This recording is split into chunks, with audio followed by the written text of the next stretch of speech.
I'm Severn Suzuki, speaking for ECHO, the Environmental Children's Organization. We're a group of 12 and 13-year-olds trying to make a difference. Vanessa Seti, Morgan Geisler, Michelle Quigg, and me.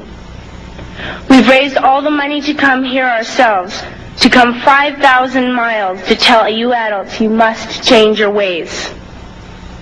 Coming up here today, I have no hidden agenda. I am fighting for my future. Losing my future is not like losing an election or a few points on the stock market. I am here to speak for all generations to come. I am here to speak on behalf of the starving children around the world whose cries go unheard. I am here to speak for the countless animals dying across this planet because they have nowhere left to go. I am afraid to go out in the sun now because of the holes in our ozone. I am afraid to breathe the air because I don't know what chemicals are in it. I used to go fishing in Vancouver, my home, with my dad, until just a few years ago we found the fish full of cancers. And now we hear of animals and plants going extinct, every day vanishing forever. In my life, I have dreamt of seeing the great herds of wild animals, jungles and rainforests full of birds and butterflies. But now I wonder if they will even exist for my children to see. Did you have to worry of these things when you were my age? All this is happening before our eyes, and yet we act as if we have all the time we want and all the solutions. I'm only a child, and I don't have all the solutions. But I want you to realize, neither do you. You don't know how to fix the holes in our ozone layer. You don't know how to bring the salmon back up a dead stream. You don't know how to bring back an animal now extinct. And you can't bring back the forest that once grew where there is now a desert. If you don't know how to fix it, please stop breaking it. Here, you may be delegates of your government, business people, organizers, reporters, or politicians, but really, your mothers and fathers, sisters and brothers, aunts and uncles, and all of you are someone's child. I'm only a child, yet I know we are all part of a family, 5 billion strong. In fact, 30 million species strong. And borders and governments will never change that. I'm only a child, yet I know we are all in this together and should act as one single world towards one single goal. In my anger, I am not blind, and in my fear, I am not afraid of telling the world how I feel.